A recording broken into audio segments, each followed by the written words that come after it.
Vamos seguir agora então com umas análises. O Paulo Nicoletti, o Bruno Garchagen seguem aqui comigo para trazer algumas opiniões e análises para você que nos acompanha aqui no SBT Manhã. E eu já até trouxe aqui qual vai ser o questionamento do momento. Bruno, vou começar agora com você.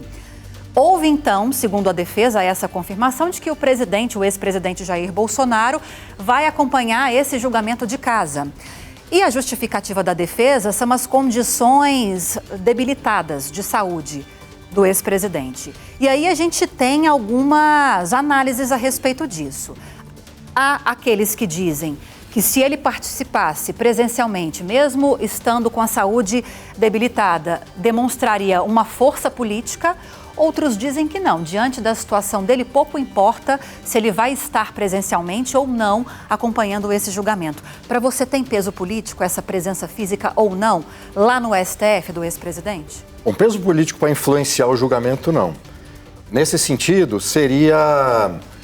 daria uma informação um tanto estranha se o Bolsonaro estivesse presente, ouvindo a leitura do relatório por parte do ministro, depois a leitura da acusação por parte do procurador e não pudesse se manifestar. Por esse aspecto, ficaria numa posição delicada, politicamente falando. Não dá para saber se a condição de saúde foi o fator ou não. De qualquer maneira, ele estando fora, eu acho que do ponto de vista político, para a base do Bolsonaro, é melhor. É claro que a oposição vai usar isso contra o próprio Bolsonaro. Mas eu acho que não, do ponto de vista prático, politicamente não vai ter interferência nenhuma. E o que você acredita em relação a isso, Paulo? É uma forma de preparar, inclusive, um mecanismo de defesa, né, para atenuar a condição da prisão, caso o Bolsonaro seja condenado, obviamente, né? Mesmo porque o ex-presidente Collor passou por uma situação parecida e por questões de saúde foi direcionado à prisão domiciliar. Talvez a defesa já comece a preparar, dentro de todos os cenários previsíveis e negativos possíveis, né, preparar uma prisão domiciliar de Bolsonaro. Agora, claro que isso entra em oposição com aquela imagem que nós tínhamos de Bolsonaro durante a pandemia, quando dizia que tinha o histórico de atleta, mesmo depois de ter levado a facada, né, naquele ano de 2018, né? Mas são instrumentos, faz parte dos direitos de Bolsonaro também, buscar, por questões de saúde, atenuar o tipo de prisão a que ele vai ser destinado. E falando, né? Exatamente, e falando nisso, inclusive, Bruno, numa eventual condenação a ser confirmada no dia 12, numa eventual condenação, você acredita que os ministros vão optar, e havendo uma prisão em regime fechado, você acredita que pelas condições de saúde do presidente, do ex-presidente, pelo fato de ele ser réu primário, ter 70 anos, o caminho vai ser prisão em domicílio? Numa eventual condenação, claro? Numa eventual condenação que parece que está certa, né? Então, claro que a gente tem que falar por hipótese, mas infelizmente, do ponto de vista jurídico e institucional, a gente já saber o resultado de antemão já é um problema. Além do fato de que todos os advogados reclamaram desde o início de cerceamento do direito de defesa, pouco tempo para se preparar e todos os problemas que devem ser levados em consideração, inclusive do ponto de vista político. Em relação à prisão domiciliar, além desses fatores objetivos que a defesa pode usar, essa seria uma solução política para o STF.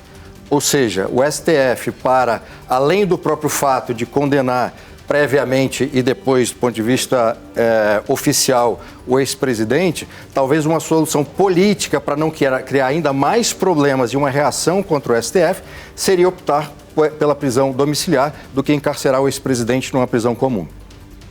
Acredita nisso também, Paulo? Rapidinho, para a gente existe a possibilidade que isso leve um tempo também, né? Na eventual prisão e condenação, isso pode demorar de 1 a 2 meses, mas simbolicamente teria um peso muito forte em relação à imagem de Bolsonaro, né? Sim, porque tem possibilidade de recurso, os embargos também. Só um complemento, desculpa, Lívia, rapidamente.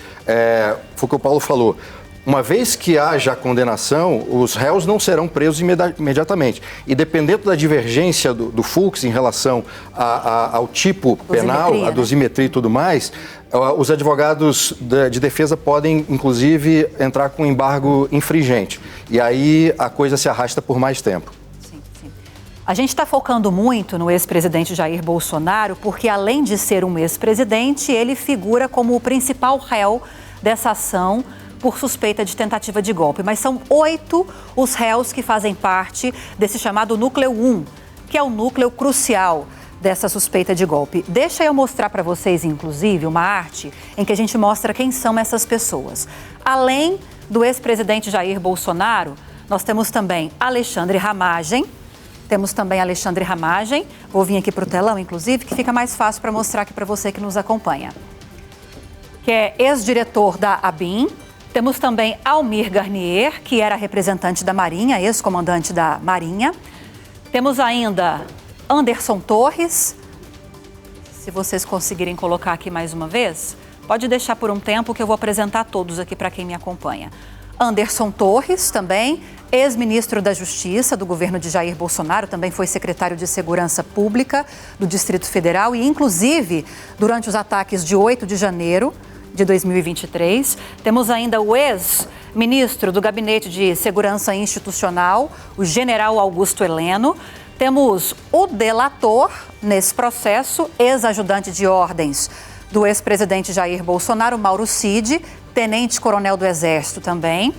Temos o Paulo Sérgio Nogueira, general da Reserva e também foi ministro da Defesa no último ano do governo Bolsonaro. E para finalizar essa lista de 8 réus, Walter Braga Neto, general da Reserva, que foi ministro da Casa Civil e da Defesa durante o governo Bolsonaro. Além também, é bom a gente lembrar aqui, de candidato a vice-presidente às eleições de 2022 na chapa do ex-presidente Jair Bolsonaro. SBT News, o maior canal de notícias do YouTube.